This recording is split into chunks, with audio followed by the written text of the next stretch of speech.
I'm Darren Ganji. And I'm Sean Cole, and this is Sim Racing Tonight.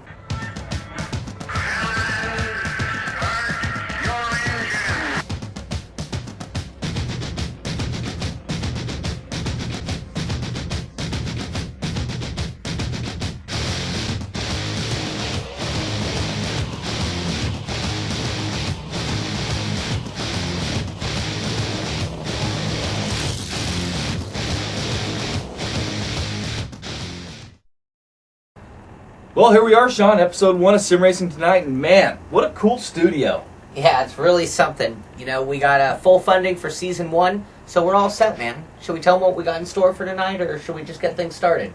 Why don't we tell them about tonight's episode, and then we'll get things rolling. Probably a good idea. Well, we're going to start every episode off with the Sim Report. TSR will be devoted to current events in the sim racing world. And then we go to the segment you did, Sean, on peripherals, and I'm really looking forward to checking that out. And after that, we go to TA's Tech Corner. This week, Terry Allen puts the SimGear Lightning SST shifter through its paces. Oh, I'm really looking forward to Terry's review on that Lightning, which will take us to part 1 of 3 on the history of sim racing, which I believe is your piece, Darren. Yes, that's right, Sean, and I'm hoping you all like that. And why don't we get right to the Sim Report? Let's do that. First up on the Sim Report, on Sunday, the Fogg 1979 Formula One Series took to Nürburgring, Germany for 8 laps around the longest track in motorsports. We saw intense battles, all races long, all the way through the grid, but the best battles were up front all day long. Let's go back live, and Gregor is back in the lead. Gregor Hutu and Andres Corrali found themselves wheel-to-wheel for the first few laps until finally Gregor was able to stretch his lead out a bit due to a small mistake on Andres' part. This left Andres back fighting with Dion Vergers for second place. Then late in the race, Andres was charging down Gregor Hutu, only to make a mistake again and give up that second spot to Dion Vergers. Leaving Andres finishing third, Gregor Hutu went on to win the race, making it his 8th win in 11 races. So Gregor Hutu won the championship and took the trophy back to Finland in some sort of flying object. Second place in the championship went to Artur Moldinsky of Poland, and rounding out the championship podium was Ilkka Happila, also of Finland. In case you're new to the Fogg 1979 Formula One Series, it runs using the R-Factor Central No. 3 Hall of Fame mod by Grand Prix Classics. It is arguably one of the most complete and most realistic physics models available for R-Factor. The series features an internationally recognizable list of the best sim racers in the world.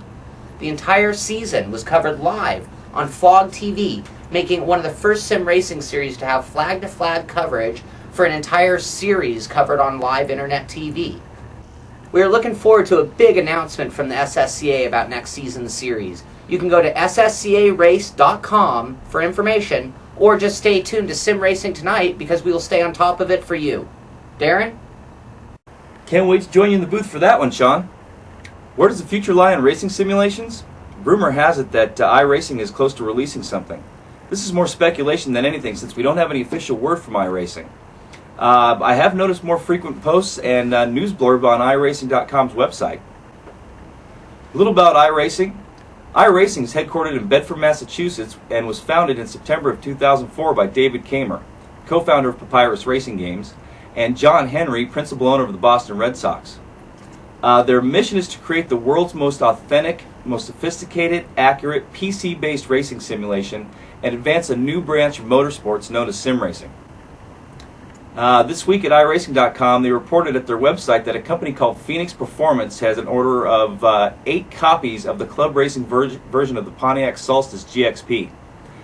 And it's also noted that while the GXP has excellent competition potential, success with the car will require a driver who understands its particular driving requirements.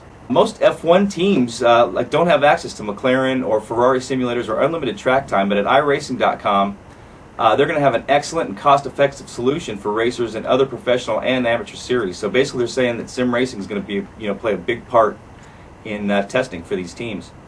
With the inclusion of both the standard and GXP models in the sim, the Solstice racers will be among the first to benefit. So that's great to hear.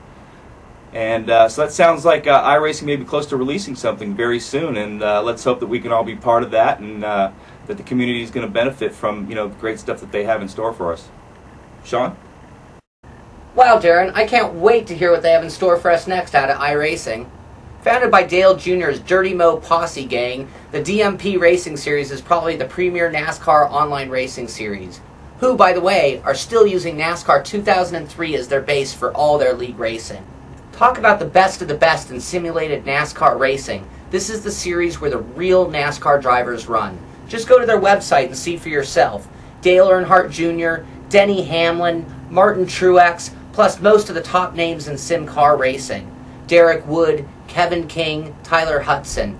Last season, Derek Wood dominated the Cup season in an 18-race season. He won the championship by 369 points over Steve Sheehan.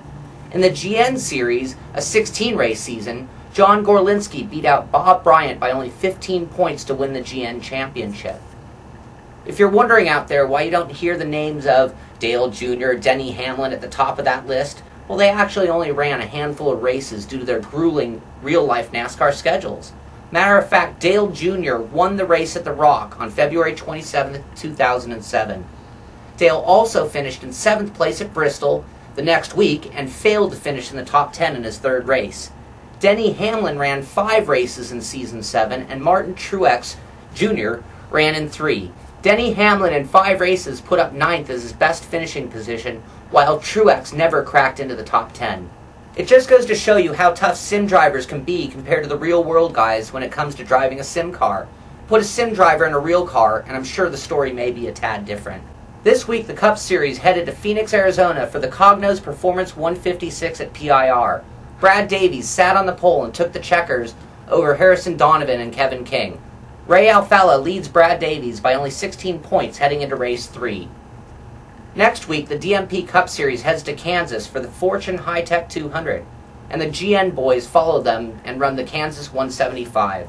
Darren? On to the world of charity races. We here at SRT love to hear that sim racers are putting up their hard-earned dough for a good cause. And TGRG is putting up, actually the Gentlemen's Racers Group, they're holding their first annual charity event on Saturday, September 22nd, 2007. Race will be run using R-Factor in conjunction with the Endurance Challenge mod, using the GT cars only. Vets, Aston Martins, and Porsches are going to take to the track for 2 hours at Sebring to benefit St. Jude's Children's Research Hospital. So that's a great cause there. All proceeds from the event go directly to the charity, and prizes so far include some gift certificates towards the Sim Gear shifter. We had Terry review that tonight, as a matter of fact. $5 minimum donation is required for entry into the event, and for more information or to register, go to tgrg.info. Got it right there on the screen, and tell them that SRT sent you. And that's the Sim Report for this episode. Darren, aren't we doing the broadcast for that event? Yep, yeah, we sure are, Sean. Hey, man, why don't we check in with Terry, see what's going on? That's a good idea. Hey, Terry, how are things going with that? Man, I guess he's into that Sim Gear shifter. Guess so. Oh well, I guess it's time for a commercial break. We'll be back with more sim racing tonight.